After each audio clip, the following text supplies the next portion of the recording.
Mr. Sensei Seagal, fly down to Jamaica and say one, the baddest gal. So them send for lady sock, I don't know me raw. You see me? So Girl, would you really want that night? me want the body if it make me feel nice. Why? Tell me what you really want all night. You want the bananas if it make me Me nice. want the body, him want the punani. I mean, do it nice. So When the girls start to strut, you could look at their butt, you shouldn't do that. The girl dress is just a pity, not just there to cover her kitty. when me a fling it up, you better know fi back it up. When me a dash it up, make sure you black it up. If you ever flap it up, then me a go lock it up. Park it up like Benji hold up. So me want the body if it make me feel nice. Why? Tell me what you really want all night. You want the bananas if it make me nice. Me love the way you walk, sometimes the way you talk is so hot. Now you know, let's have a shot of rum. Then me can make you come with me to the ocean. That would be fine. You can be my bottle cat.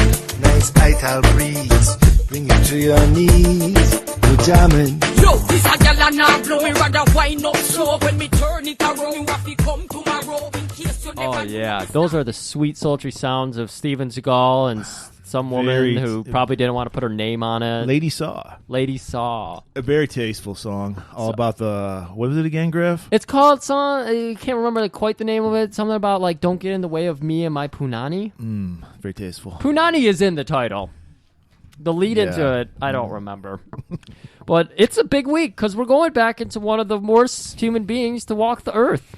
Steven. Well, we had to do it, Griff, because I've been tapping into this. I never knew. I thought we were the only people that hated Steven Seagal, but Twitter, at least I'm going by Twitter, and our followers, they hate him as much as we do. Yeah. So I was like, we got to do another Seagal movie. And what better one than Mark for Death? Yeah, I mean, he is a charming idiot. He's the perfect like action like. I gotta say, this movie is Charming? fun to He's get an through idiot. and everything. Yeah. He's got that. He's like completely ego. He's a complete moron. He's always writing stuff for himself that is obviously written by him.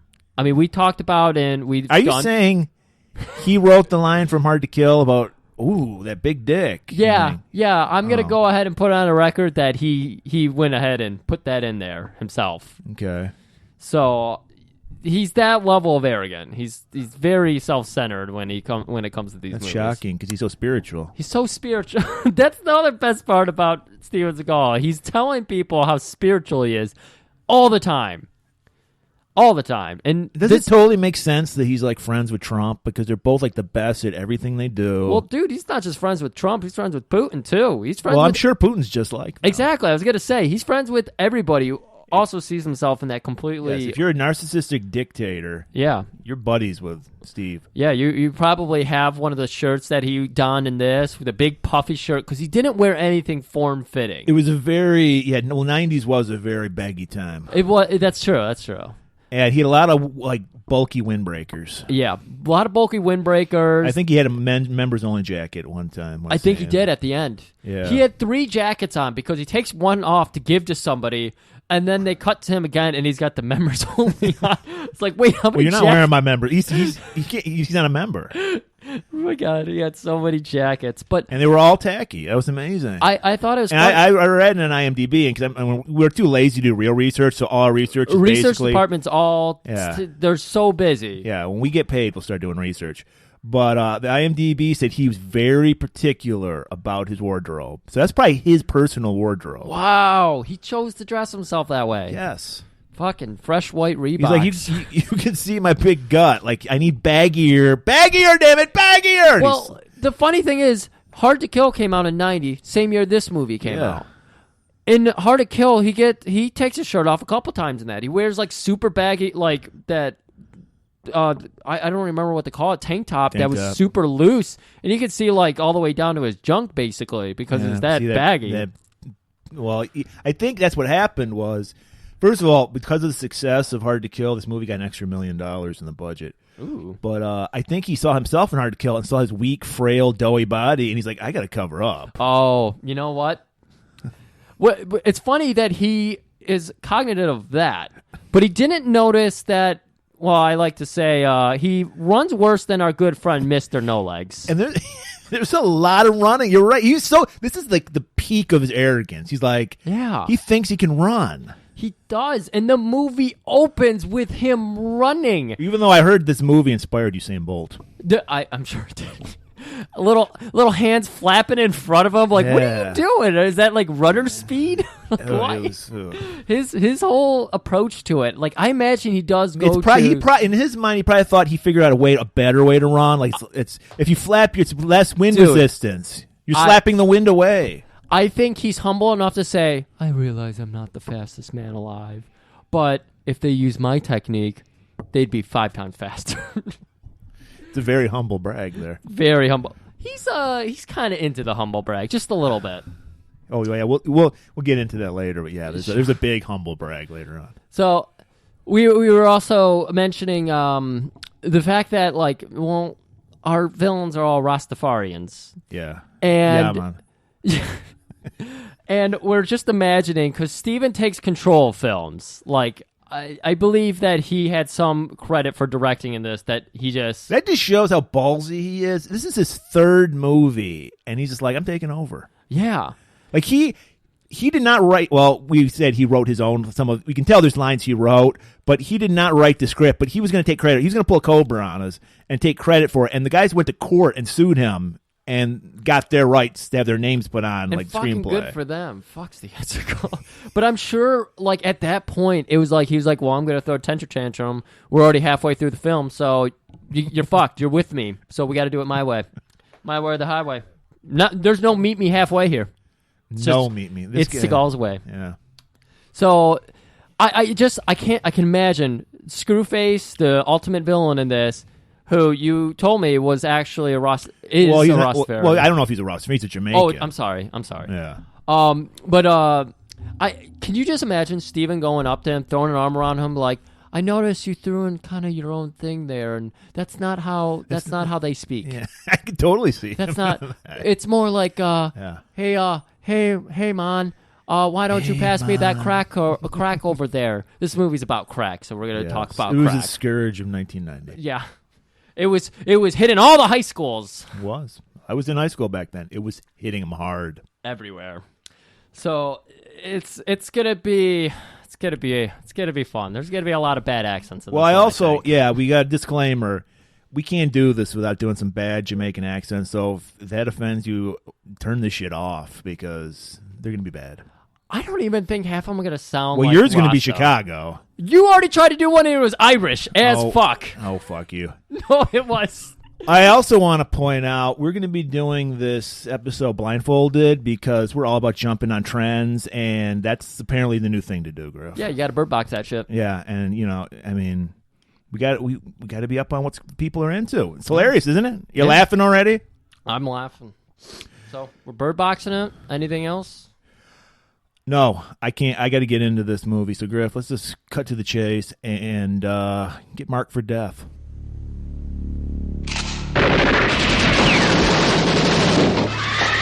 Jamaican gangs known as posses are now dominating the American drug trade.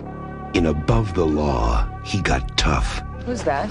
John Hatcher, DEA. In Hard to Kill, he got even. This is not the time for you to walk out on me. I've had enough. He thinks he's retired. He still looks functional to me. Now, the man with the short fuse is marked for death. I want you to meet my sister, Goddess of Fire. Steven Seagal is John Hatcher. He's dead. And he don't even know it. A good cop. Your family has been marked. In a bad mood.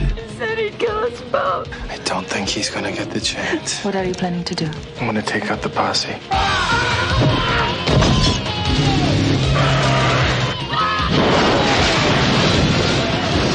One thought he was invincible. The other thought he could fly. They were both wrong. Who do you fear? Him or me? I gonna deliver you into the light. Steven Seagal is marked for death. It's my silent partner. But this time, he's bringing out the big guns. Steven Seagal, marked for death. Are you some kind of cop? Nah, I'm just a concerned citizen.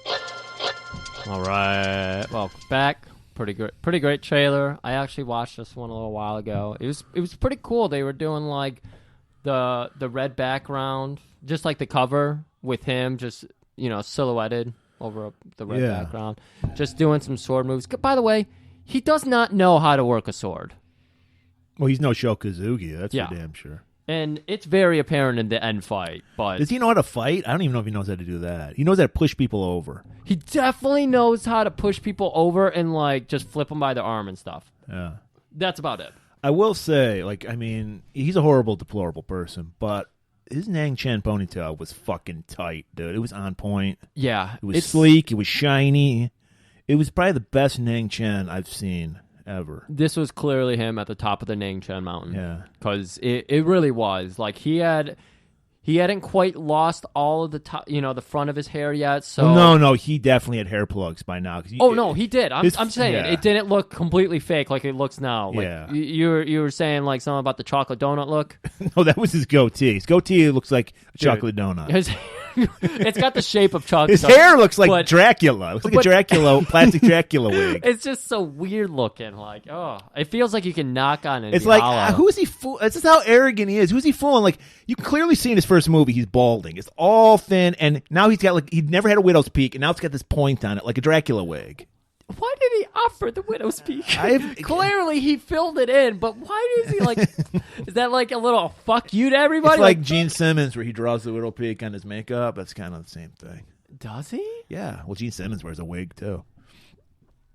Does he? Oh, the Nang Chen. Mwah. That's good. But let's go ahead and get right back to the bad, because there's a lot of it. Yeah, this movie starts, of course, with our man running on the streets. Maybe it's, like when somebody points out one of your weak spots, the first thing you do is like go like, no, it's awesome. Like, you don't let them know it's bothering you. Okay.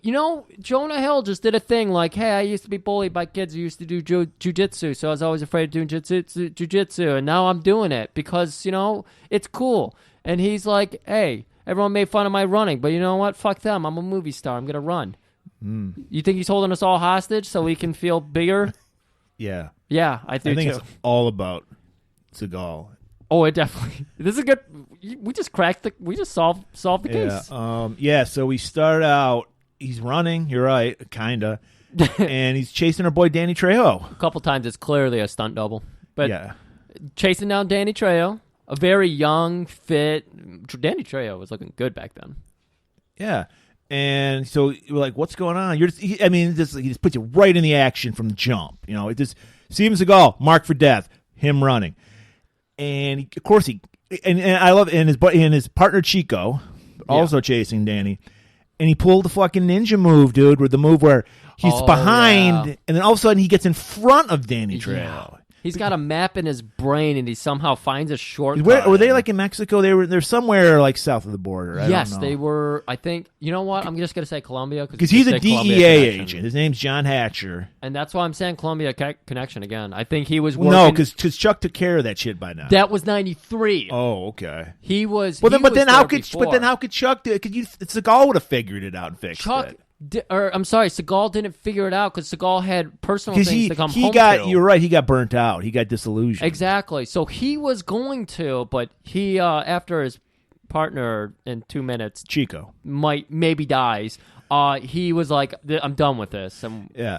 So he like clotheslines like Danny and throws him. Okay. He gets that, he's got How did he kick him? Did that special effect? Did they save CGI back then? Well, you see, they did this angle where it was basically the camera was directly into his crotch. Another self-serving shot where he stuffed the shit out of it, so it looked like he had this giant third arm going into the kick as well. You actually see. Wow, I'm making myself laugh, which means this is a dumb joke. You actually see the tip of his dick pop out of his pant leg. Just fucking horrible. Okay, so they get Trejo. And of course, Chico finally catches up. He's completely winded. And I will point out that even Steven is huffing and puffing. Well, he's a method actor, dude. He doesn't. Yeah. You know? I was intrigued by that because he's usually just like, I'm perfect. Right. There's no way that he is 4 mile run would perfect, win but me. his character is human. Yeah, he acted his ass off. Mm-hmm. So they got Trejo.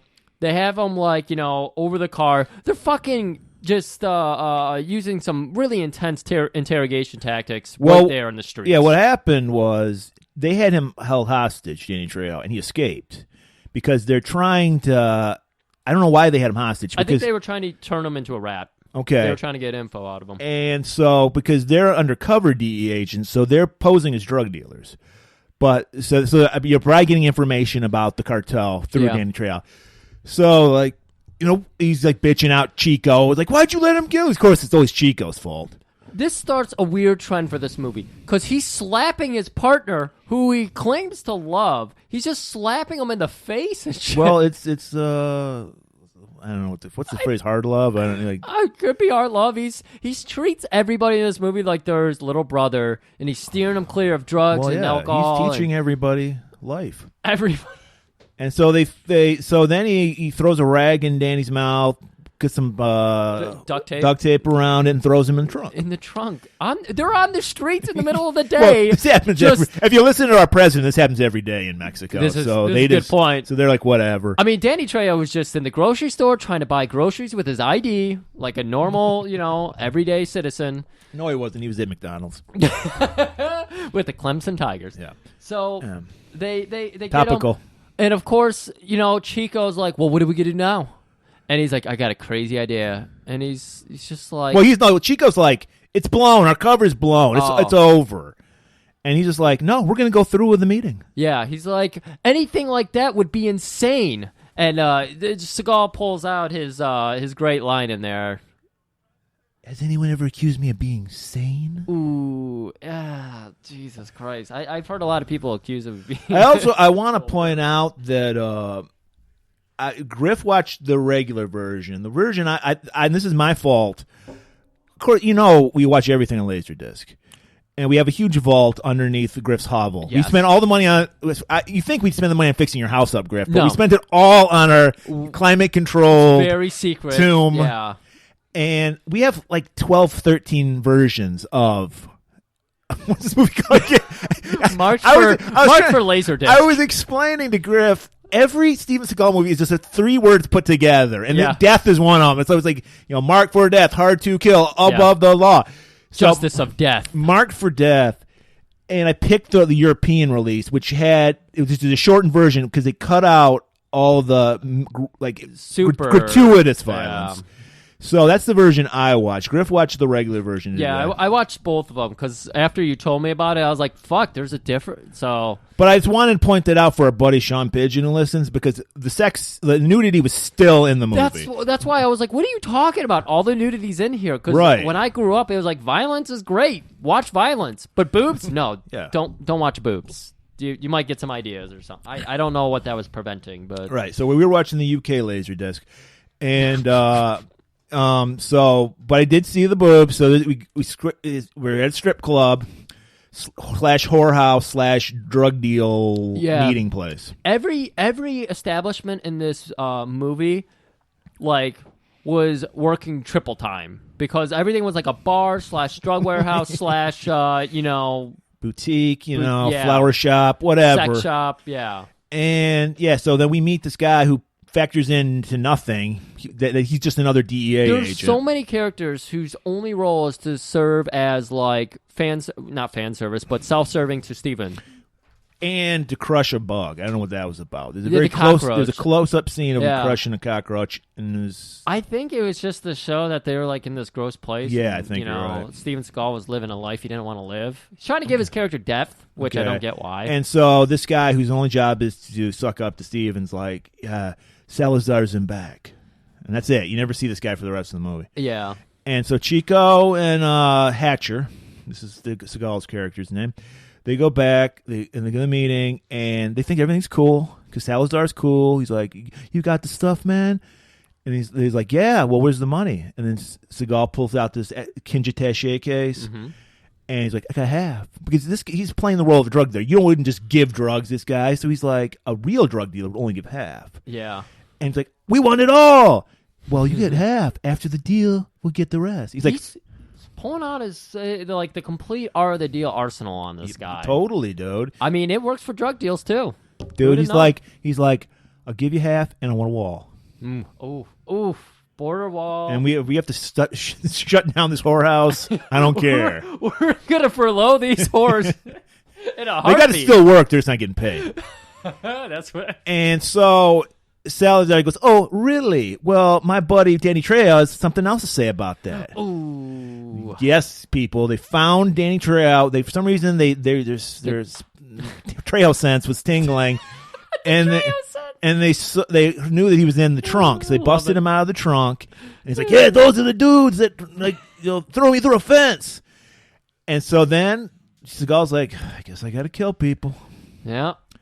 And he just is this a gunfight, or is there some ass kicking involved too? Right, There's some pushing people over. That's his move. It's a lot of because Steven's thing is everybody has to run at him, and he's so calm, cool, and collect that they cannot beat him because he's the Fonz. This reminds me, there was an In Living Color skit with Jim Carrey where he was like a karate instructor, and he was like, "All right, come at me," and the person come at him, fuck him up, like, "No, come at me like this," and he's got like his arms like super straight like this, and he's like that's like Steven Seagal, like, come at me with your arms wide open, your balls like right down at my foot level. Yeah, make sure when you run at me, you do this hobble leg so I can clear you, kick you in the dick. You're wearing your cup, right? Oh, actually, no, I'm not, Mr. Seagal. Let me go. Action! I want a real reaction out of you. That's probably it. The guy gets it. You got your cup? Yeah, I do. Take it out. What? I want a real reaction. Some drug piece of shit wouldn't have a cup on. And he just destroyed this guy's balls just for the sheer joy of it. And we're not just speaking out of school here. Like, there's so many people who spoke up, like stuntmen and everything, who said that Steven Seagal really tried to hit you when you were recording. I totally believe he would take advantage of somebody like that. Oh, no, he totally does. Totally. And so there's all hell's breaking loose. So the strip club, there's like the old guy who crushed the cockroach. He whoops out a gun. He starts shooting. Yeah. Chico is like, he buffs open this door, and there's this hot naked chick. Yeah, because boobs.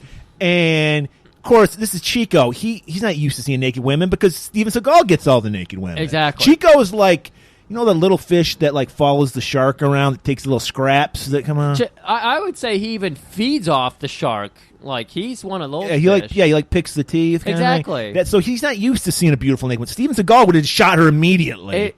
He puts his guard down for a sec. His nation probably would have told him, like, this is trouble. But Chico doesn't know any better, so he sees the boobs. He blushes. He gets very embarrassed. I'm very sorry, miss, ma'am. I'm very sorry. And she covers her breasts and then pulls a gun out from somewhere. Right over G-string. And, she shoots Chico 9 times. She used I think it was a Chicago palm pistol. Yeah. And no, you got to save that one for later. No, sorry. I do love that Seagal starts shooting, and if you watch how he's shooting, his hand just progressively drops, so he's like shooting straight down for a while. Heavy. Guns heavy, dude. Guns are heavy. Like, can somebody hold this up? It's like, do I need to do this? Can we have a stunt double do this? Guys, why am I doing it? So he comes in and just murders this bitch. He's like, pa pa pa pa pa, Chico. He doesn't even say. He didn't care enough to say that. He doesn't. But you can tell he's hurting. Yeah, kinda.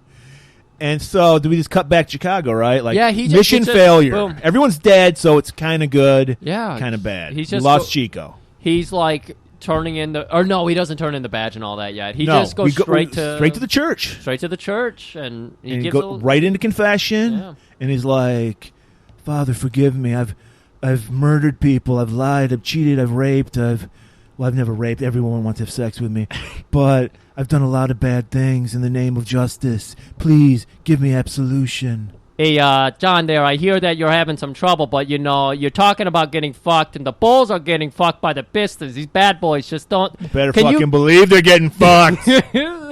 So the judge is just like, Or the judge. Well, he is judging him. Yeah, it's true. He's And only God can judge Steven Seagal. He's the judge of religion, so he's like, Steven, you just need to live a gentle life. Just leave here and live a gentle life. So for once, Steven actually takes advice not coming from him. Yeah, and true. he goes up to his boss, to the DA. He probably thought of it first. Just going to put that out there. He's like, I made you say that. And so he goes to his job at the DEA. He's like the classic golan-globus hero. He's like, I'm out. I'm burnt out. You can't stop. There's no way. The war on drugs is over. Yeah. You cannot. Of course, he didn't. Of course, Delta Force 2, the Columbia Connection, didn't come out yet, which Chuck solved the war on drugs. Yeah. But at this point, a couple years earlier, he's just like, I'm out. I just can't. He's like, you can't leave. The DEA will fall apart without you. This is another thing.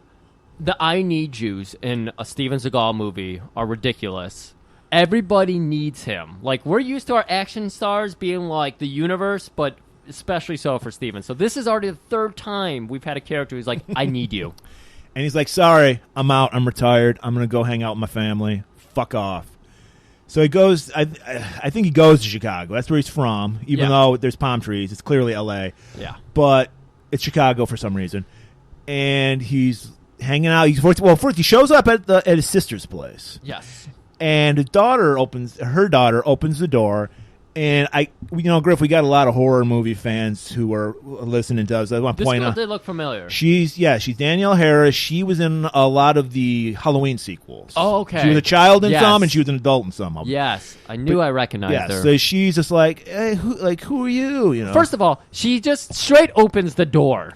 Yeah, you don't do that. Stranger danger. Yeah, exactly. And Steven should have told her that right off the bat. I mean, this would shock me coming from anybody but Steven Seagal. It was a very bizarre R. Kelly moment where he's just like, you're looking pretty good, looking big there. Yeah. Like creeping up on his fucking 12-year-old Yeah. knee. She's only 12, she's like 8. She's immediately like, hey, I'm your Uncle Johnny. And she's like, my Uncle Johnny is gone forever. He's like, no, because I'm him. Opens his arms, gets down to his knees, and then starts going full R. Kelly, and she's just like... he didn't go full. He didn't pee on her. Well, okay, he went quarter R. Kelly? Yes, quarter. Okay, quarter R. Kelly, and then she's just like, are you allergic to cats? Of course not. Come on in! What the fuck was that? I asked that of everybody at my door. I go, are you allergic to cats? They say no, they come in. You're welcome. I don't even have a cat. That's how crazy You don't even it is. have a cat? So his sister comes running out from the back. Oh, Steven! Johnny! Ah! Are you here for good? Yeah, I'm done. I'm over it. And then they got like a family barbecue going on. Just happens to be barbecue day. His fucking brother-in-law is like, I wish I was half the man you are. What again? What the fuck was that? He was like, hey, what have you been up to? Just waiting around for you to come home, Johnny. What was that? That's people. You're right. People are just in service of Seagal. Yeah, they're having an existential crisis if Seagal is not there. Like, hey, what have you been up to? How you doing? So everybody, they're telling him how handsome he is. Fucking shit. And then, so the barbecue winds down. Then he goes up to his old. Of course, his bed was like a shrine to him. His mom's like, nothing can change. He's got the attic converted to a bedroom. It's got his old football jersey, all these trophies and everything. Like, and then he also has a little gun collection. Yeah, he sits like down. if you're not from America, we all have like our own gun collections. Oh my God. So he's got this little like frame up on the wall with all these like handguns on it, and a pair of pliers were up on there. I didn't get that. I was wondering Is that like his torture kit? I don't know what that is. Maybe. I was hoping they were going to say something about the guns because he like sits down at at his desk, and you see the guns in the background. And I was like, why does this high schooler have all these like old guns and stuff? And then he reaches over and he grabs one off the wall, and he pulls out a little egg carton. And, of course, we know what that means. Yeah. It's got a little cleaning kit. It's time to clean your guns. We learned that from Cobra. Yeah, so he's got the rag. He pulls it out. And he's got this weird, it looks like a little circular thing. It's like with a joy buzzer is what I thought it was. Yeah. And it's a gun. It's a Chicago pump pistol. Chicago. We looked it up on the Internet Movie Firearm Database. And guess what, people? It never comes into play for the rest of the movie. If you introduce a gun in the first act, you're supposed to use it? Right. He was supposed to kill Screwface with it. I thought he was going to. I was waiting for there to be a moment where he got disarmed or something and then used it because it like fits perfectly in your hand. Right. And no, nothing. Nothing. No. Little gun tease. Just cleans it, clicks it a few times, is like, ha ha ha ha, murder. So then Next morning, he heads out. Well, we also see a picture of him and his buddy Max. They were like in Vietnam or some Oh, shit. yeah. So they're in the fatigues and like a jungle. You know, even though it's obviously two middle-aged guys. Like, oh my God, God, we're supposed to think they're 18. And so we're like getting a little back to the shadows, if you will. And so, because that's important, because the next day he shows up at his old high school. He's like that guy that, like, you know, he's like 40 and he goes to his high school like homecoming game. He is acting his ass off in this scene. Like, he shows up, he gets the football. He looks like he was genuinely excited. Like, he looks so excited to be there. Well, and so was his buddy Max. Because Yeah. Steven Seagal's back in his life. He's like, I have a reason to live again. He was a little bummed out at first. Like, I was confused about what was happening there. But then his buddy immediately... Well, it's that classic macho guy thing. He busts his balls a little. Yeah. And I was bummed out because Max is played by the great Keith David, who's one of my favorite movies of all time, The Thing, and he had one of the greatest fight scenes of all time with Roddy Piper and They Live. Oh my God. He's totally wasted in this movie. Again, another person that I was like, what do I know? I have the worst job. Like, well, you don't know, because in all those movies he was bald. He's always badass when he's bald for some reason.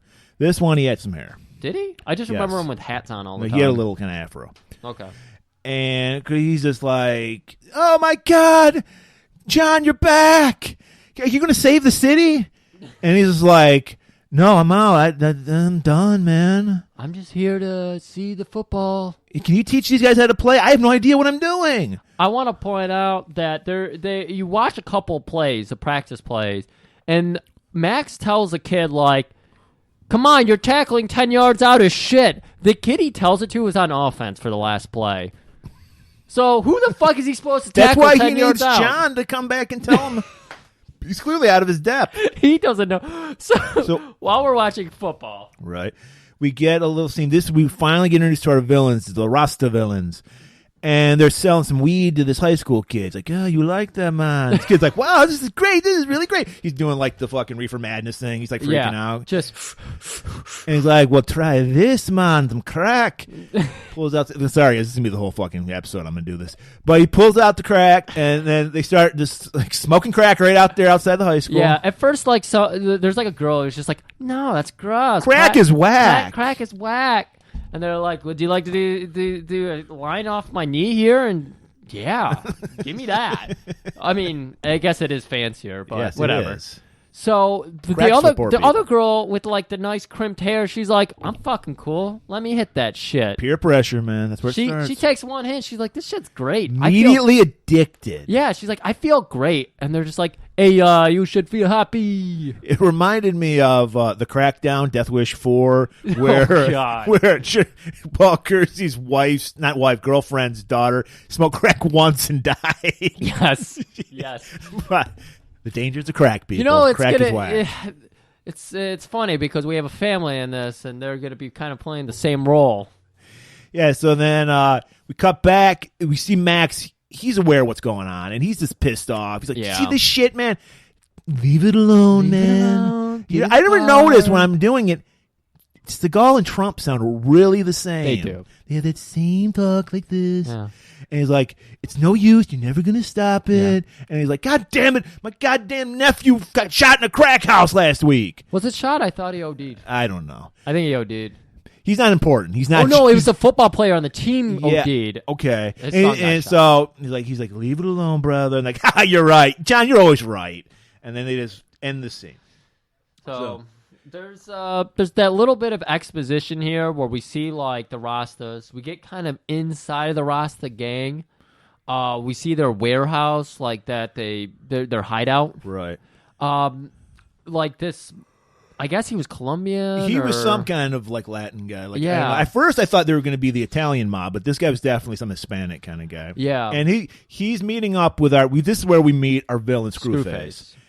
And so what the problem is I will say they're Colombian for the sake of it. Yeah. And they're pissed Colombian off. connection too. So let's Exactly. go with that. We could connect these episodes. Exactly. So they're pissed off because the Jamaicans are moving in on their territory, and they're like, "Look, we'll let you sell on our Screwface like, hey man, I'm reasonable. I just want you to be happy. We'll sell crack on your turf, but you're only getting 20%. Yeah. And he's like, what? We get at least 50, if not 60. He's like, man, we got Jimmy Finger and the mob backing us. And he's like, oh shit, the fucking real mob? Yeah. All right, whatever you say, that's fine. But of course he's pissed off. He's like, I'm going to get these motherfuckers. So he immediately hightails it to his gypsy fortune teller. I mean, we all have one in our Rolodex. I do. I have 4 on my phone, depending on which side of the state I'm on. Right. And he's like, look, these Jamaicans are moving in on our turf. You got to do something. I need a black magic woman. And she's just like, gotcha. Come on, it wasn't about the turf. He was like, this man is into some serious, like, black magic. I'm frightened for everybody. And she was like, well, I don't know. And he sets down $4,000. And she's like, I know. Oh, I think I can figure it out. Yeah. So I think she's got. I think she's doing Santeria. Isn't that the Hispanic kind of like magic? So that, I guess that's the natural enemy of voodoo. So she does this because this is a classic old school action movie. Got to get some booty in here. So she takes a bath and like I don't know, some milk. I don't know what the fuck it was. Yeah, it was some kind of creme with a lot of shit like flowers and herbs and shit. And so, just so we can get a butt shot. Butt shot and boob shot. Oh, that's right. She like kind of went up on her knees and poured whatever that fucking shit was on her. And then she clearly gets a prop cigar because you see like it's like a real cigar. Then you can tell it's like a plastic cigar because the end's not even lit. It's like and then like magically this like huge plume of smoke comes out on it, blows it on a picture of Screwface. You know, Seagal directed that scene. He's like, okay, make sure to stand up. He had a close set. He's like, I'm going to be doing the camera work. Don't worry. It's just going to be me and you. Me and you, okay? I'll come in. I'm going to help position you exactly how you... Right. Oh, my God. He's such a fucking creep. But I'm sure, like, she went to go, like, puff on the cigar. He's like, no, I don't like chicks who smoke. I mean, your character wouldn't smoke. Okay. Whatever. But so, like, problem solved. She's got Screwface's number, man. She put the curse on him. Does this ever come back? No. Exactly. No. So this was just to serve boobs again. Yes. And so is this the one we go to the bar? So let's see. Yeah, we got our seance. We got that. And then Sensei Seagal and Max hit the bar. These are 2 of the coolest fucking guys. Sensei is like... Nothing cooler than a couple guys in their 40s wearing like Dockers and members only jackets. Everybody in that bar. I want to point out the bar's playing some like electric music. And did you notice the lead singer of the band? No. Acoustic guitar just strumming away. I was like, what music are we listening to? I don't know. It was bad music. Fucking horrible. And once again, like, Max is like, I finally got you back in my life. We can do something about stopping this crack epidemic in your hometown. Yeah. Leave it alone, brother. Leave it alone. You're never gonna win. As soon as you get rid of these guys, somebody else comes. There's a whole metaphor that it explains. Like you put your finger in it, your other hand. No, that was later on. I know what you're talking about. I know. Yeah. We'll save it. But he's got lots of metaphors. He's got a lot of, like, it makes you really think. You're like, oh, shit, I never looked at it that way. Oh, yeah, I'm definitely thinking every time Seagal and well, I got to, so I'm like, what the fuck is this guy saying? Exactly. But that was another thing, man. I'm not trying to be racist, but I didn't know what the fuck these Jamaicans were saying half the time, dude. I mean, a lot of it was because they were using Jamaican slang. But a lot of it, I don't know. They were just mumbling their fucking line. Or maybe I'm just fucking old. I can't hear shit anymore. I don't know. But you made fun of me because I immediately told you, like, I'm sorry, I can't understand what, like, these guys are saying. So, yeah, just imagine Steven Seagal throwing his arm around your shoulder and telling you that's not how you would talk. This is how you would talk. Yeah, it's probably his fault that they couldn't understand what they're saying. They're like, really? We were going to talk like this? No. That's not how Jamaicans talk, man. I went there one time. Well, I thought about going there. I went there. I went to your. I listened to a Bob Marley album one time. That's not how you talk. He's like, I listened to a Sublime album. That's not how your people talk. He definitely listened to a Sublime album and was like, this is how you talk. So while they're like, This is how you talk. that's a line Seagal would say to somebody. That is absolutely. That's not how you talk. This is how you talk. So, This is how you look sexy. This is how you talk. so while that's going on, we see the Colombians show up because this is like their turf, and like I think they're trying to collect money or some It's the shit. coolest bar in town. Right. So all the drug dealing's going on here. Fucking Max is furious. Fuck disillusioned. John's like, what? Let it go, brother. Let it go. By the way, Seagal's wearing probably his most tackiest jacket at this moment. It's like this gigantic windbreaker. It's like a starter's jacket. It's so big. And he's got like gold Chinese dragons on the front. Yeah. And like a tiger on the back. So good. And did you notice? I don't know if it was in this scene, but he's also wearing a scarf around his neck in a scene. He's got like a black scarf, like a Steven Tyler fucking scarf. Yeah. He's got to hide that neck fat, man. He's got so many chins. Hiding the gobbler. So while they're collecting their money, the fucking Rastas show up and whip out the Uzi and start fucking blowing people away. Yeah. Kill all the Colombians and then just fucking take off. I think Seagal kicks some more ass. He like disarms a guy. Yeah, he beats up a few people, like the. And the one guy, the guy, I think it was the monkey. The guy character's name was Monkey. He catches him. Yeah, because he disarms him easily, of course. He's doing the magic trick. He shows him his weapon, and then Steven just this is how I beat you. And so then the cops finally show up, like 5 hours later. The cops are always playing the role of Andy in this movie. They're waiting outside for Steven to give the clear, and then they come in. Chuck, not Andy. Oh, I'm sorry. Andy kicked ass. We're talking about Mr. No Legs. Yeah. But Chuck kicked ass. I mean, Andy kicked ass. Chuck was the fucking bitch who just showed up later. Okay, I got it mixed up. But, so then we get this nice little disclaimer from an Asian reporter, because, of course, the news is on the scene. This is a shootout at the fucking popular bar. And she explains to us that not all Jamaicans are like this. A very small 1%. Yeah, they're in gangs called posses. The Rastafarians they don't form gangs. They form posses. And they like to kill people in public. They want to scare people. So that's why they did that. Not all Jamaicans. We're not talking about all Jamaicans. And not there's anything wrong with that. She's just basically letting everybody. It's a very woke fucking movie for 1990, dude. For a Steven Seagal production, the fact that they actually said not every Rastafarian is like this. This is small. I was very impressed by. Yes. So we get a nice little disclaimer. And Steven Seagal, he's just fucking chilling outside. Dude, he is looking so fucking satisfied. He's outside. We need to stop the killer. Yeah. There's news, like minor characters coming into the picture. We get Charles, who is a Jamaican man who came over to Jamaican cop, who came over to specifically get Screwface. He's been working for years to get Screwface. He's like the Mueller report ain't shit on what he's got. He's like, because he's doing it by the book. Exactly. And then we also get the whoever the head of the DEA. Yes. There. I think it was his boss from earlier, wasn't it? It was. And he's just like, oh my God, John, you're here. Thank God. I don't have to do anything. Take over. Steven is just looking so smug in the background, like people have died, and he's just got this little smile on his face. But a lot less died because of him. Because he knows that people are talking about him. That's what gives him satisfaction. Yeah, it was weird because while the reporter's talking, the camera's on him. Yeah. It was bizarre. Why? And this is where we meet a character that is another exposition dump. It's like a female occult expert, and she's checking out the scene. Steven Seagal still hasn't been addressed at this point by anybody. Like, no character that we mentioned has mentioned him yet. Right. But so we see, I don't know, her IMDb, it was just called Leslie. I don't know the rest of her name. Yeah. She's so not important, you don't need to know the rest of her name, because she's just here for one little exposition dump and to tell how amazing Steven Seagal is. Yeah. That's later.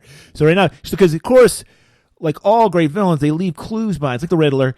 They got like this like design on the wall, and she's like, "This is clearly the work of Screwface and the Jamaicans." I've seen it in New York and L.A., but I've yet to see it here. I don't know why she's got this voice, but she actually. I was making fun of Seagal's preferences earlier because Kelly LeBrock in Hard to Kill has like kind of a light English accent. She's Australian, but maybe she was playing English in that movie. Yeah, I don't know, but it sounded light English to me.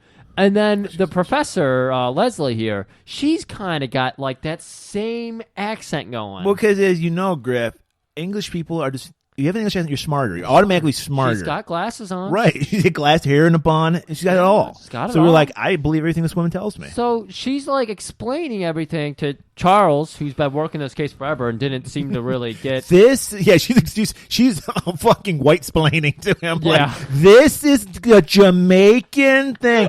And like, I've seen him on. And but he's playing along. He's like, I'll humor her.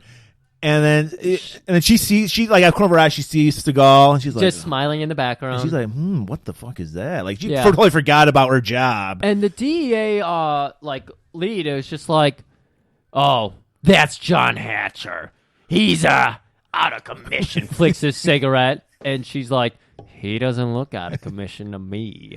And then this irritated me. Charles, the Jamaican cop, he drops this line because he's like. That's the work of Screwface, man. Do you know what I mean when they set my face a screw?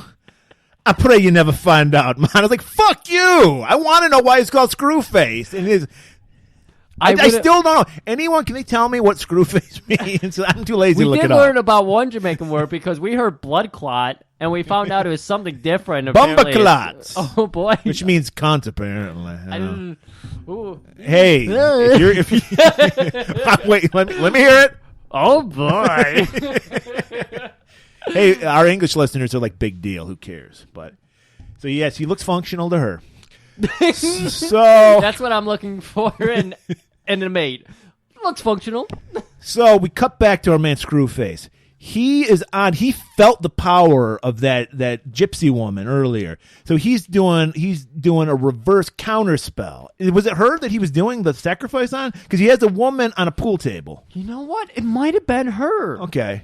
Because I was really confused on why they did the seance and then why this happened. Well, not a seance. This was a ritual. Seance is when you talk to spirits. Oh, whatever. So, well, there's a difference. I'm disrespecting she's doing somebody, a spell. so, she's doing a spell on people. Yeah. And so I will, for sake of argument, we'll say it was her. So he like found her out. He sacrifices her. He's got her behind because they have their own bar too, their own Rasta Gay bar. And it was a cool bar. Yeah. It also triples as a crack production warehouse and a sacrifice altar. It's got a nice altar there. Yeah, he put her right on the pool table, and he's like, no, and then he stabs her with his like giant knife. And so while that's going on, I thought he flicked blood on her. I thought he killed a chicken and flicked blood on her. He did do that. Yeah, and then I think he ultimately killed her. Oh, okay. And so we also, like you said, we see that they're making crack in the back of the Rasta bar, and then Screwface, he tells the first time in their history they've gotten their ass kicked because of Seagal. And we also learned that Jimmy Fingers, who's the mob guy, who's their protector, he got Monkey, the guy who got busted by Seagal at the other bar. Yeah, he got him out on bail. Okay. And this guy's like, I've never seen anybody like this, man. He fucks my shit up. Yeah. And Screwface like, I'm losing my power. I gotta give you guys a pep talk. Was this when he busted that sword out? Yeah. He had like that staff sword, and it was like, wait, what is that? It looked really indistinguishable. Well, I thought it was one of those things where it's supposed to sound like rain. Rain. Yeah. I thought it was a rain stick too. Oh my god! When he turned it, I was like, wait a minute, here it comes. And I was trying to listen in for the rain. Wow. Yeah, and he's like, I got these guys. They've never met anyone like Steven Seagal. Like I'm losing my grip. I got to get back because we learn like people think he's magical. Yeah. Because I'm sorry we didn't bring this up because earlier when Screwface had the meeting with the Colombian guy, he's like, once again, Griff, I don't know why I always thought before we did this show these were just dumb action. These movies are so fucking cerebral, Griff. They're all about mind games. Layers. So I don't know about mind games in this one. Yes, it was because here it was. Screwface was talking to him, and then he sees out the corner of his eye Screwface, like on the other side of the room, and he's like, "What the fuck is that?" And he looks back, and Screwface is there. What? And he's just like, "How did you get there? And you're here?" That happened? Yes, that did happen. No way. And so that's important for later on in the movie. Oh, I wonder how it could be important later. Because everybody thinks he's magical, and he can do these magical things. And I think it's someone later on. I'll save that one. And so he does the pep talk, and what was it? Basically, they all know that, Sensei Seagal is their enemy. They're going to need to get to him. He's like, we're going to need a bigger boat. And so then we cut to another running scene, Griff. And, Sensei, he's not quite what he was, so he's out of breath again. He's talking to Max. And this is where we get that great metaphor you were talking about. Max like, we got to get these guys now. We got to be preventive. Good defense is a good offense. Yeah, exactly. We need to get them first. And Steven's just like, look, I went and saw a priest the other day, and he told me that I need to be a gentle soul now. I need to worry about, me, my Nang Chen. I lost 3 Nang Chen hairs last week. I need to focus. I need my Nang Chen. And he's like, no, there's a hole, and we need to go plug it. Look, you plug one hole with your finger, and then another hole pops up, and you plug it with your other finger, and next thing you know, you're plugging holes with your fingers and your toes, and you got one in your head. It consumes you. The holes let it go. Just let it go. Puts him back in his. It wasn't a Bronco. It was like it was a version, a different car company's version of the Bronco though, like a GMC or something. I don't know. So he always, and then Seagal had that sweet ass fucking like a Mustang or something. Yeah. They always always have a muscle car. Yeah. So Max is taking off. He's backs like, up. whatever you say, you know better. Again, than I he do. calms him straight down, So Max is just like, I'm going to go home. I'm going to think about my 13-year-old nephew who got killed. And then Seagal's like, I'm going to think about my 9-year-old niece.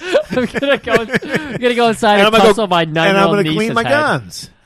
So he pops inside, and immediately his family's like, oh, yeah, you're home. Finally. We can live again. We can exist.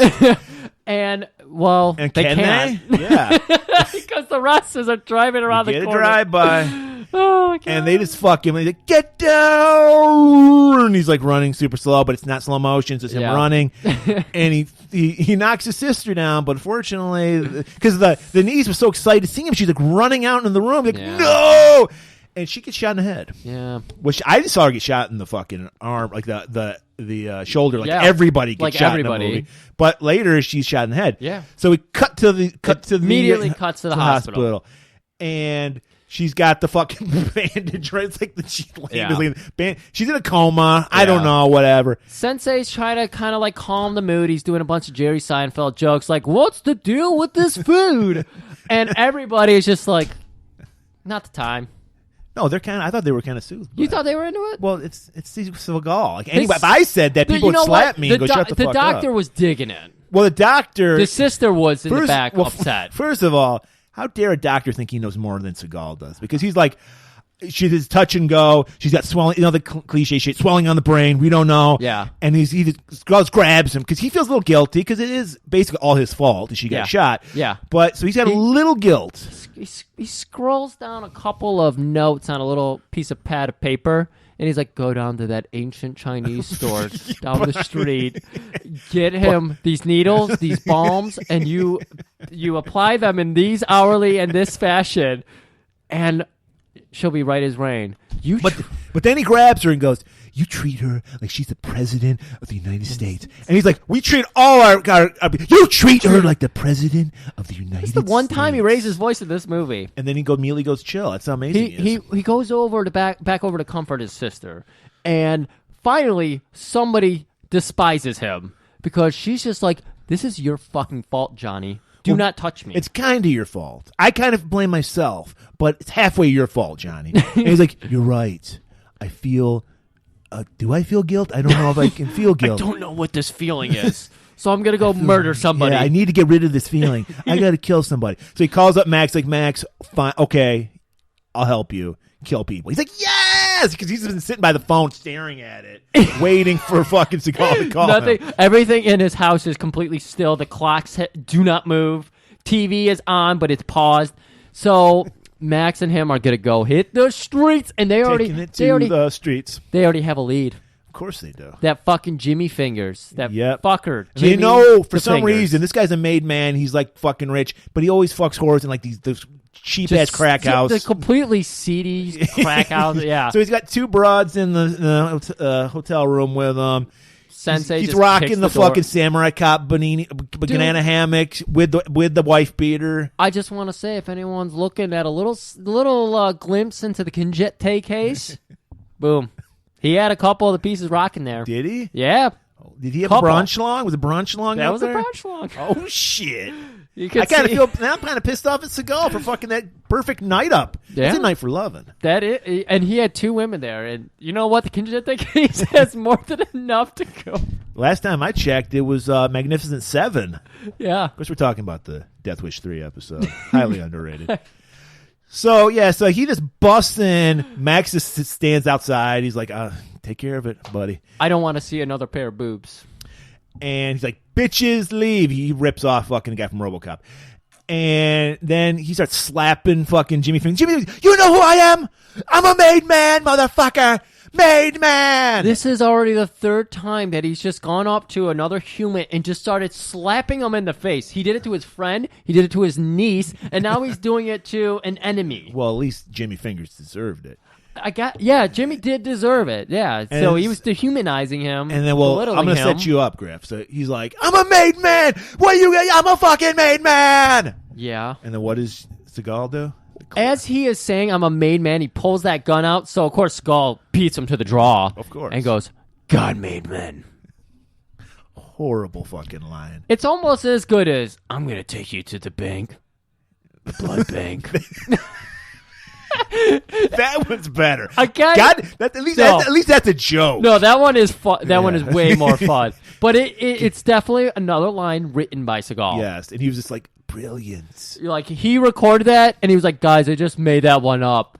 And they're like, yeah, let's do it over. And he's like, no. Cut, print, that's it. going to be the next I'll be back. I'm going to say God made man in every fucking movie. For fucking And so sure. while that's going on, Monkey is in the other room fucking somebody apparently because he runs out. Yeah. And he's still so terrified because he says he gets slapped the shit out of him. Yeah. And then he's just like, tell me where Screwface is. Screwface will fucking kill me, man. I'm scared of that motherfucker.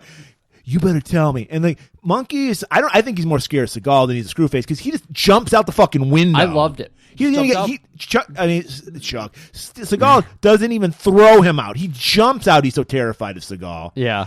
And then was it a real guy or was it like a bad dummy? I think it was like a bad dummy. They did some good cuts of the falling. Okay. And he lands on a car, of course. You always have to land Always. on a car. And he's dead. And then he's like, of course, fucking Max, he's the Chuck of this show. So he's just waiting in the car. And he's like, hey, did you get that information we need? He's like, yeah, I got it. And he's like, well, what happened to the guy? He's like, one thought he was invincible. The other thought he could fly. Yeah, and they were both wrong.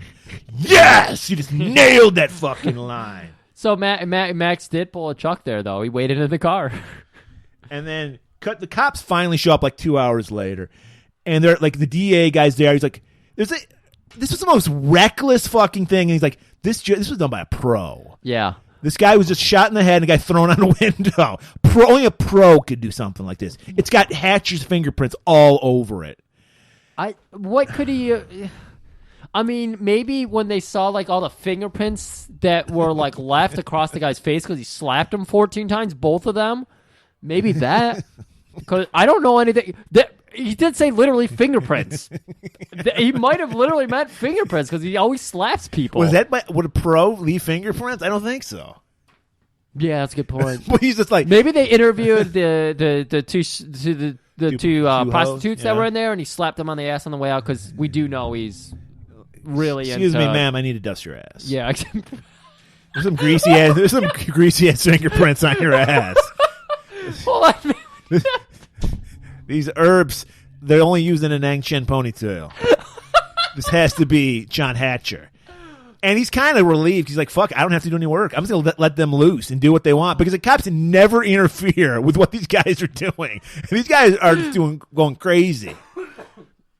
You could tell Charles is a little bothered, but it's more like, I'm bothered that they didn't invite me to join in because this is my mission. Like, this is why I'm here in Chicago. Wait, does the Nangshan have like? Is it like patchouli where it's just like a really strong musk? And you can It was definitely a musk. I'm not going to go too into it. If you want to hear the whole story about the Nanjing tale, you got to listen to the Hard to Kill episode because we go deep in depth. But yes, there is an intoxicating musk. It's like pheromones that are released. That's part of the look. I admitted, like on that episode, Hard to Kill, very underrated episode, that it not only changed my life. I'm a member. I'm not only a spokesman for the Nanjing Hearing Club for Men. I'm also a client, and not only changed my life, Griff, it saved my life. Saved your life. It really did. You were looking like shit before. Right. Well, that's the thing, dude. I'm living like I'm never gonna be like Seagal. But I'm living like a Ted Nugent song, dude. It's like Wang Dang Swoop Ding Tang all the time, thanks to my Nang Chen tail. True. And I can't highly recommend it anymore. But back to the movie, bro. So Max and John, they're hitting the streets. They're busting heads. They're lost. Yeah, no, this is when we finally see Screwface again. Oh, you're right. And Screwface sees that the screws are tightening on him. Ooh, that's a great metaphor. Thank you. So he's like playing dominoes with his buds. He's got a fucking sweet ass, because, well, he was still legit at this time. He has a sweet ass Cosby sweater on. Yeah, totally like 55 colors on this thing. Yeah. And he's rocking all of them. And he hears word, and they're like, this man, he had a scorpion tail and a huge musk. No, and he had he's a just Nang like, Chen tail. Scorpion's a bad guy. excuse me, a Nang Chen tail. And he's just like, that's that man hotch. Oh, God damn. And he's getting nervous, man. Because he's So never, nervous. no one's ever fucked with Screwface like Hatcher has. There's the other thing that's happening here. He has like really green eyes. They're crazy eyes. Yeah, well, it's supposed to be how evil he is. He's a black man with green eyes. So they gave him like the contacts or something? He might be natural. I don't know. Okay. I'm guessing contacts, but it could be natural. I figured they were doing like the same thing they did with I think it was Fender and Cyborg. Fender, yeah. I like it. Great episode. So, yeah, so he's losing his cool finally, and that's kind of worrying these guys because they're always used to him being a total chill. Like, yeah, he always is chill. And he flips a table, Probably rips all off the a weed. fucking leg of the table, just beating the shit out of the guy who just told him Hatcher like did some shit. Like, he killed Monkey Man, and he's just like, "Fuck you, I'm gonna beat your ass." The thing I really appreciate about the scene is that, like, in all of our kung fu type, martial arts action movies, there's always a guy with a pool cue. And there's no pool table in that building at all. There's just a little domino table. He uses the pool table to sacrifice women, but yeah. But this was a different building. Yes, okay. Well, there was a pool cue. Someone was standing there with a pool cue. You have people just standing around with pool cues in case Steven Seagal shows up, so if you break it, he can have two little wooden weapons. Yeah. I love it. Be prepared. They're fucking prepared. Screwface is screwed. He's just fucking fuck. So all right, so Screwface, he's fucking screwed. So what he's gonna do? He's gonna like scare them. So what they do is they nail a cow tongue onto the front door of his sister's place, and they leave a little diagram like the Screwface logo. Screwface logo. Yeah, it's his tag. Yeah, it's his tag. And he's not scared. Hatcher doesn't. He's just like, what the fuck? Yeah. So he basically tells his sister, "No, it's cool. Move back in." Yeah, he's No like, big deal. you'll be fine. I'll just get some DEA agents to watch over you. Yeah, this is a scene that they just kind of do in the snap of a finger, and then they move on and whatever. So this is when Stephen goes to see the professor. Yes. To learn more about, because she knew a lot. Yeah, she was expert in voodoo. Oh, no, he called the cops first. And Okay. the cops come over because they broke in, obviously, and did all this stuff. Is the professor there? The professor is not there, but the chief shows up, and he's like, "Hey, stay retired." Like, he went from being like, "Work this fucking case for me, please," to "stay retired." So he's probably in on it. He's probably smoking crack every night. So Steven's like, "I got to get an edge on these people. I'm going to go talk to the prof." Okay. So then he drives on the professor. Right. Okay. You think I thought they were about to fuck. And this was clearly a scene written by Steven Seagal. Clearly. Because he's like washing her dish. I don't know what the fuck he's doing. But yeah, knocks on the door. She looks out the window. And he shows her pictures of the crime scene. She's like, well, this cow tongue means you're talking. You need to shut up. Yeah. And this is the Screwface logo. This is like Batman. Yeah. And he's like, oh, interesting. You know what else is interesting? Me. And she's just like, so I think they have dinner. She like cooks for him. And he's like he's a gentleman. He's washing the dishes afterwards. She's like, you're amazing. Like, Yeah. I've never met anyone like you. Like, and if they are, they're gay or they're fucked up, they're on crack. What is it about you? And he's just like, hey, humble brag. He's like, hey, I'm just like any guy that you find at a soup kitchen. What? Unemployed and, uneducated. I don't know what the fuck. And she's like, no, you're not. You are amazing. And he's like, whatever you say. And then I bet if you show me your dick right now, I'd go, whoa. And he's just like, the pheromones you can see coming off the Nang Chan.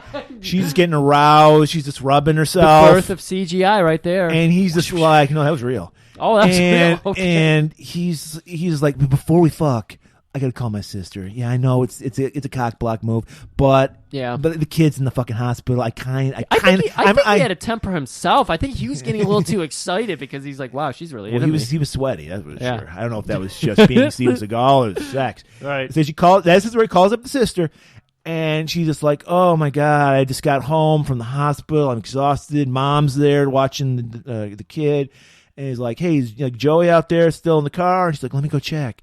Wait, he's not here. Hold on. The car's here, but he's not in it? And then he just immediately, he just hangs up. I'll be there. He hangs up and then tells her he'll be there. It's crazy. Yeah. And he jumps in his fucking muscle car, flies fucking after her. But, of course, the sister isn't just like, I'm going to lock myself in the room. She's like, what was he on about? Starts walking around the house. And, of course, they're already in the house. So I don't remember which, henchman grabs her. Well, before he leaves, also, the professor says, and this is the last we ever see the professor. Oh. She's like, you want to stop Screwface? You want to stop these guys? Yeah. Screwface is like a snake. He's the head of the snake. You chop it off, and the rest of them will die. Yeah. Because they're bitches. They're enthralled by Screwface and his power. And then she says, chop that dick off, and I'll die. And exactly. And he's like, aha, I'll do that. He puts it in the back of his mind. And he's like, pops it. Right back. And then he makes the call, runs back to the house, just in the nick of time because they got the sister sprawled out on the coffee table. They got blood on her chest, like a Screwface logo. Guy knows a lot about branding. He's smart about that. He finishes off like his whole curse and everything. So you're like, oh shit, what does this mean? Because no curse that has been cast in this movie has really been for anything. Just to piss Sensei off a little further. So he gets there. His sister, she had her little blouse cut in half. Her boobs didn't sprawl out. But, Sensei picks even her Seagal up knows that would be a little over the top, having your sister, playing your sister's tits out. That's a good point. But he's like, where's that kid at? I want to tossle her some more. So he's like, this time it's personal. Ugh. So he's out driving somewhere. I don't know. He had to make a fucking run to McDonald's. I don't know. But he's coming back to the house, and there's like a detour. And he's like, what? You're blocking me? I'm Steven Seagal. Yeah. And they're like, yes, sir, we're working on the road. Oh, whatever. Like it's like 2 a.m, and they're working on the fucking road. So even Seagal knows something's up. But he still goes along with it.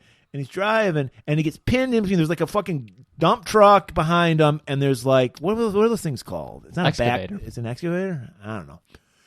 Whatever. It's one of those things that digs up dirt. It's an excavator. Like I said, it's an excavator. Way to fucking totally sensei me here. Tell you what it is. You're like, maybe. That's the Nang Chen. Yeah. And it makes you an arrogant asshole. Well, right. Who are we talking about here? So... yeah, so he's locked in between. He can't get out. Even he can't. He's he can parallel park with his blindfolded. And you'll notice that was a stunt double. Oh, I'm sure it was. Every interior of him in this broken, smushed down car. Yeah, because they use the front end of the excavator to smash down the wind through the windshield. So he's pinned down there. I don't know. And then Screwface shows up. Yeah. And he's like, you're dead, man. And he whips out, he's got some like rum, a little rag in it. Yeah. Lifts up the Molotov cocktail. I want you to meet my sister, the goddess of fire. My God. That's right. It was fine. So yeah. And then like every good villain, he leaves. He doesn't stay to watch him die. He's like, we got this. We're done. Takes off. And then this had to be a stunt mix. There's no way Steven Seagal's fat ass could have fit in between because he somehow wedges his way out between the excavator and the hood of the car. Nick of time does another pathetic run away from it just as it explodes. Oh, of course it car explodes. Of course it does. So let's see, where are we at? So this is where Charles shows up, the Jamaican cop from earlier. He's like, he meets up. He's like, look, man, I've been working my ass off on this case. I've got tons and tons of files and pictures and all this shit, but we're gonna do it your way. Yeah, we're just fuck that shit. Who cares if I've been working years? I've been undercover. I put my life on the line. You know what you're doing more than I do. Let's kill this motherfucker.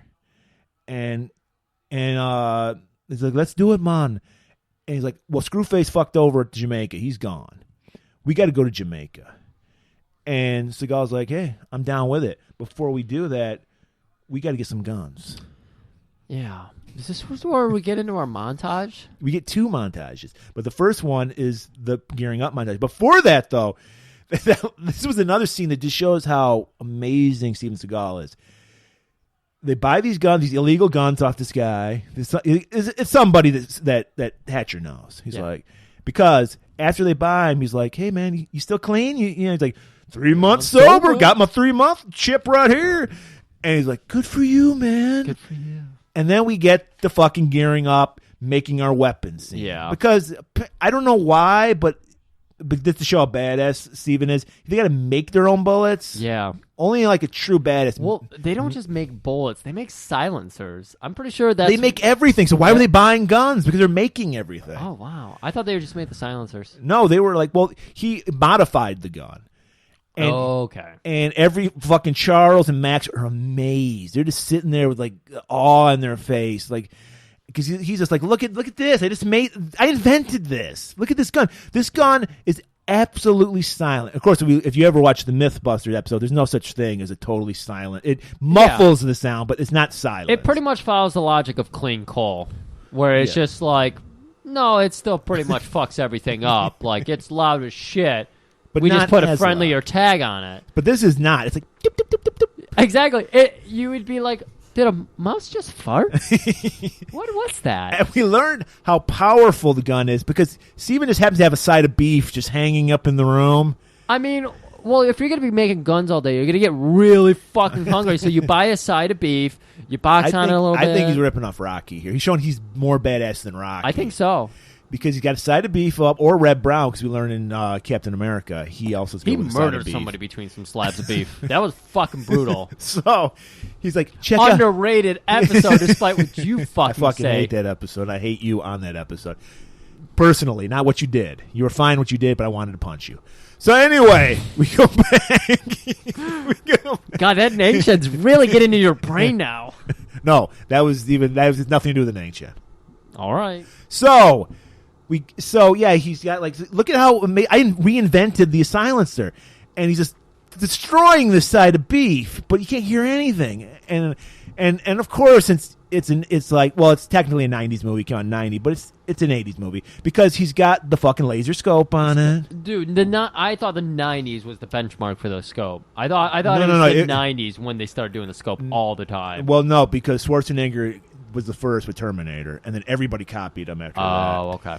And he's got the fucking little glasses, the tinted glasses that you wear when you're shooting off guns. Yeah, you got to wear the yellow glasses, Hunter S. Thompson glasses. And then they're just like, yeah, let's go to Jamaica. They're fucking ready. So they fly over to Jamaica. You see Charles and Max. They're just walking the streets. Max is a little like, kind of like, oh shit, this is a great place. I kind of thought everyone was just going to be walking around smoking crack. Yeah, I thought everybody was a piece of shit here. And like, Charles no, is man, let me teach you. Yeah, Charles like, fucking A, dude. So we get a hit in the streets montage right after a gearing up montage. It's a double montage. Yeah. So almost as bad. What was the movie we had a triple montage in? I can't remember. But it was great. But not as great as this. Yeah, we do too many movies. I can't remember anything. So yeah, he's like, wow, I thought Jamaicans were all pieces of shit. And he's like, no, we're actually, only 1% are. We're actually pretty good. We're real human beings that have emotion and, And then immediately they kill all that by beating a piece of shit who's like, will only help them if they give him money. Yeah, like, perfect segue. No, we're not real pieces of shit. Cut to Steven Seagal in a bar. No. We cut to this guy they meet, and we're supposed to be told, like, if we're just getting a lesson that Jamaicans are not pieces of shit, which I don't believe they are, but the guy should be like, God, I want to help you guys stop Screwface. He's like, give me the money and I'll help you, man. And he hands them a picture of one of Screwface's hoes. And he's like, she knows it all, man. And that's right. So they pay him off. So this is where we hit the bar. Now, okay. We got to talk about this bar scene, Griff. Because you notice I pulled out the telestrator because I want to break down this scene for you. You do. Because just the intro. Because you notice, I got the telestrator up. You know, if you look, when Steven Seagal enters the room, this is the one scene where he's not wearing he's wearing an oversized jacket, but he's pushed the sleeves up and he's got it opened up. So it's like down to his navel. It's a button up, but it's past his dips. It's down below. And can you hand me that protractor and that T-square? Of course. All right. If you take a straight line from everybody in this scene's eyes to Steven Seagal, they're all going to his dick. All of them. It's like look, watch. Guys, for this scene, I need you to notice the beautiful woman on the dance floor, but not too long, like one fraction of a second, and then right here. Of course she is. I'm talking everybody, man, woman, child, are staring at his dick. In fact, I don't know if you can't see it here, but if you watch it on the Laserdisc, the guy right there, in the way in the back. He's questioning his sexuality right at that moment. not the actor, not the fucking character. The actor is. That's how fucking manly Steven Seagal is looking in this scene. I heard the direction went gay after this movie. Everybody wants to fuck him in this scene. But unfortunately, there's only one woman lucky enough, and it's Screwface's bro. I will say, when I read Steven Seagal's memoir of doing this film, literally every person knocked on his door that night and wanted to fuck him. I believe it. Yeah.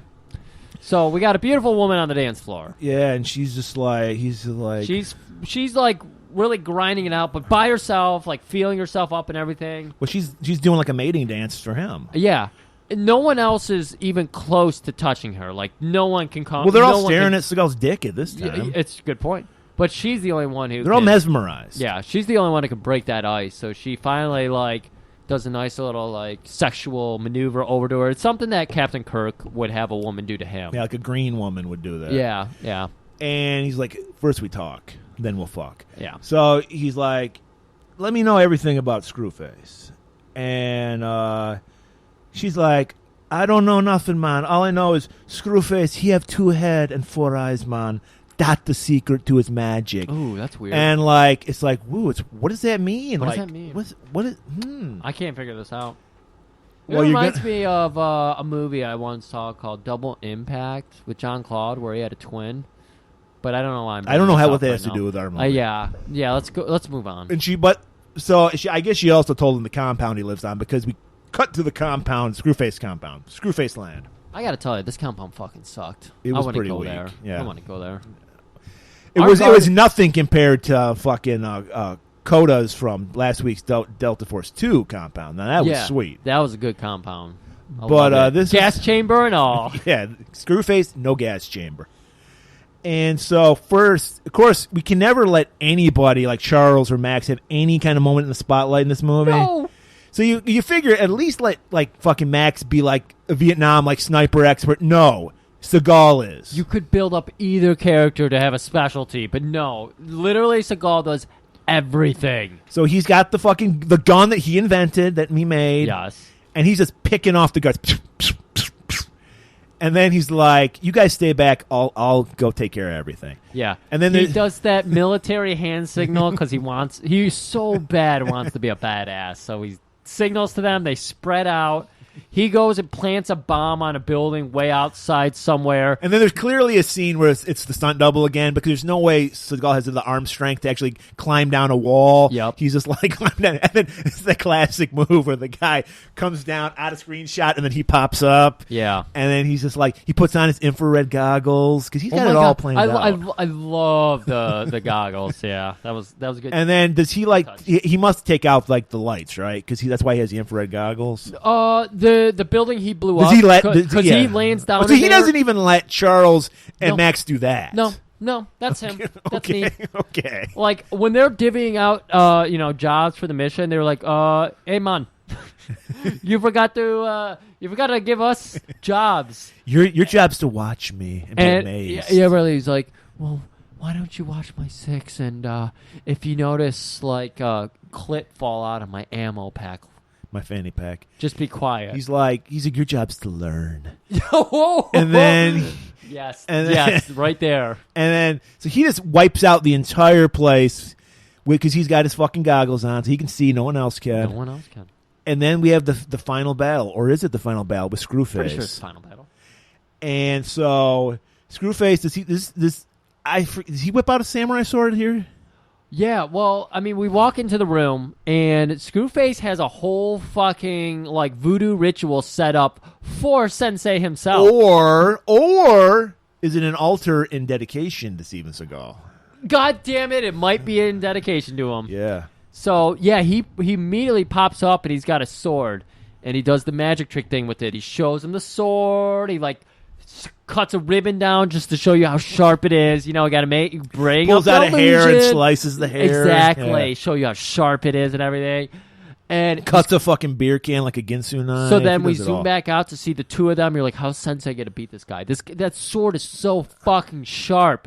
And he just like walks up and like grabs his hands, turns the sword around and like cuts him in the dick. He falls over and then he cuts his head off. And you're like, he cuts him in the face, too. He slices him all the way down. that was the second fight. Was it? Yeah. Okay.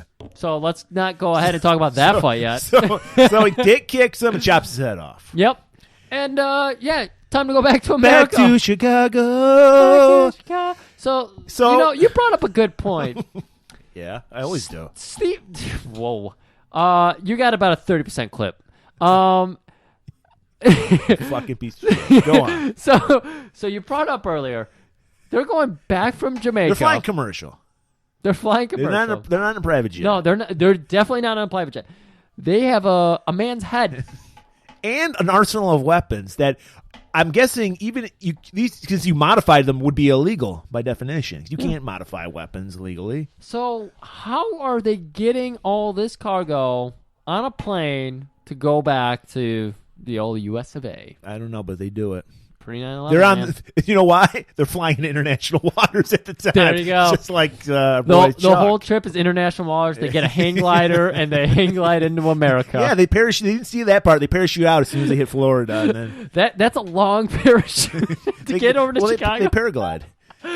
And so they're like, "All right, time to fight. We've chopped the head off the snake." Yeah, you think the movie's over, then you realize there's like 12 minutes left. Well, they go back to where Screwface's Chicago boys hang out. Yeah. And they're like... The professor told us you need to tell the posse, like, you won. And show them, like, a token. And they'll just crumble.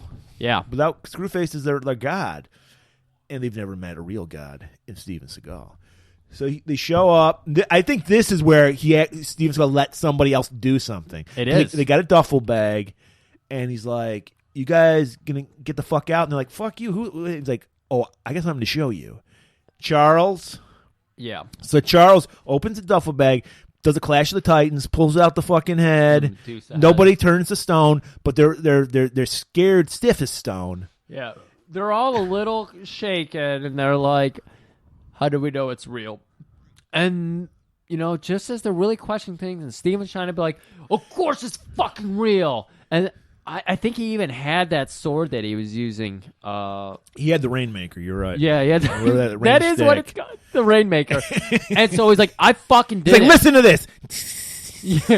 He's like, nobody have something like that but Screwface. And as there's like, you can see their confidence just like melting away. Well, they're confused. Because we'll learn. Tell what happens after that. Well, as their confidence is melting away, Charles lets out a nice little sigh. Is that a sigh? That's No. more. What is that? A gasp? Gargle. A gargle? He lets out a gargle. And we cut to him, and he's got a sword in his belly. It's coming right through the front. And we're all like, what the fuck? And then as he falls down, it's revealed Screwface is alive and well. And that's why the fucking guys were freaking out, because they're like, Screwface is here. Wow, how do you have his head? Guess what, guys? Screwface had a twin brother. It wasn't magic at all. It was just genetics. Yeah. Genetics? I don't know. Sure. And so Steven Seagal's like, I guess I got to kill another Screwface. Yeah. So they have this fucking long, drawn-out, slow, fat guy kung fu fight. It is fun to watch this fight, only to see how uncomfortable Steven Seagal is with the sword.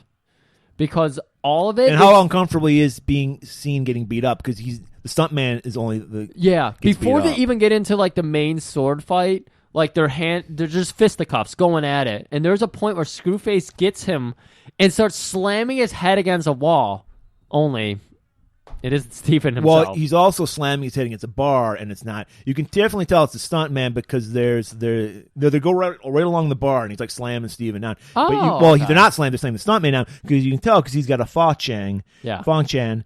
It's not a real. It's a total fucking George Washington wig. I was gonna say George Jefferson for a second, but Thomas Jefferson, George Washington, you get it. And it's just a bad wig. And then he's slamming his head against the wall, like you said. Yeah. And then my turn to teach. Oh, call back to the last movie, and he just starts fucking Screwface up. And he does a nut shot again, doesn't he? He doesn't do the nut shot. He gets some real fucking. Well, chops no. This is what happens. He's got him. He's got Steven Seagal down for the count against the wall. Slams his head. Steven Seagal eye gouges him. Yeah. Gouges his fucking. This is where the scene got cut on the one I saw, the UK Laserdisc. And then he fucking does a fucking wrestling move like a backbreaker and slams Screwface's back across his knee, snaps Screwface's back, throws him through a fucking wall. It's also the wall for an elevator. Yeah. Screwface falls down. Great shot. They show a close up of like there's a spike for some reason at the bottom of this elevator. Yeah. Lands on that. You fuck this dude up. I love that now this is 3 movies in a row where people are... Did he break his arm too? He probably must have had to break his arm. He broke somebody else's arm. Okay. We were talking about this. Steven Seagal's signature removed. We totally left out the fucking... It's not worth talking about, but there was a scene in the jewelry store we totally left out. There's a car chase. There's the whole fucking jewelry store scene. Yeah. Holy shit. Go watch it. It's not worth even talking about. It's just another fight scene to make Seagal look good.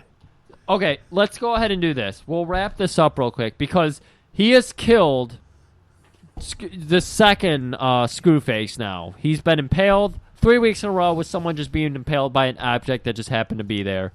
So he grabs Charles, who was, had a sword through him. We don't know if first he drops the fucking classic line. Oh. I hope they're not triplets. Oh, yeah. Thank you. Yeah. I meant to say that. Yeah, good call. So he walks out, credits roll, we're done. But yeah, this is I fucking hate the man, but these movies are so fun to watch to just see how much of an asshole he is. We never learn what happened to the niece. She's forgotten. She could be dead for all we know. Yeah, the niece is dead. The sister, dead. Like there was the lady in the beginning who lived in the house with them, who disappears too. That was the mom. That was his mom. Yeah, that was his mom. Yeah. Wow. Everybody in his life disappears completely. So there's a bigger issue. When you're not in front of him, you do disappear. There's a bigger issue. I also want to point out how bad he was struggling to carry Charles. He's like, because he's so fucking. He's getting no fucking arm strength at all. Dude, it was like 10 steps too. Yeah. Who couldn't carry a man? I'm surprised he didn't just drop him. And that, you know what? Neither of us stayed for the credits. He probably just dropped him. Max, pick him up. Max, I got something for you. Carry him. Carry him. Hey, I'm surprised he didn't make Charles carry him. That's good. He's like, man, I got stabbed in the gut with a bomba clot. And he's like, carry me. I'm tired. I just killed him, man. That was Irish as fuck. They're from the... For a minute, I was so confused. I was like, who was that?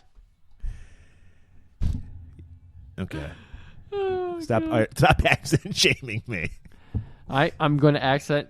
Look, first of all, I love it coming from a guy who can do one accent's giving me shit. I know. I was gonna say this whole podcast is about accent shaming me. Yes, you're gonna get that tossed salad in your face. The scrambled eggs are next. Stop being a bumper clot, you fuck. And you can find my pot of gold, you fucker. Okay, we've had enough. What are we gonna be? What are we looking at next week? Griff, we're going back to our roots. We're doing another Cannon classic. Well, it was distributed by Cannon. Yeah. This movie, it stars this guy. He's big. He's muscular. He's hard to understand. No, I'm not talking about Arnold Schwarzenegger. I'm talking about bargain basement Schwarzenegger, Lou Ferrigno. Louis. Griff, have we done like a fantasy movie yet? Yeah. We have? What? Gore. Yeah, I guess. It's kind of, yeah, you're right. It's kind of a sci-fi slash. This is straight up sword and sandals. Of course, we're talking about Hercules. Yeah, man. A golan-globus production. Another good one from Canon. Yes, you're damn right, Ice-T. It is another golan-globus Canon classic. So, Griff, that's what we're doing next week. We're introducing another. Well, he's not a classic action star, but he did a lot. He's going to do another movie that we're going to want to talk about later on. So this is our introduction to Lou Ferrigno. Of course, you all remember him as Incredible Hulk. So that's it, Griff. So I don't know. Another great episode of Trash and Steven Seagal. I feel satisfied. Yeah, I mean, I feel like we did a good job of making sure everyone knows how we feel about Steven Seagal. Anyway, Griff, so we'll be here next week. So, especially on this, it's going to be freezing fucking cold the next few days, so you got to keep it warm. Yeah. You should light a candle, too, because that Nang Chen Musk is strong. And sexy.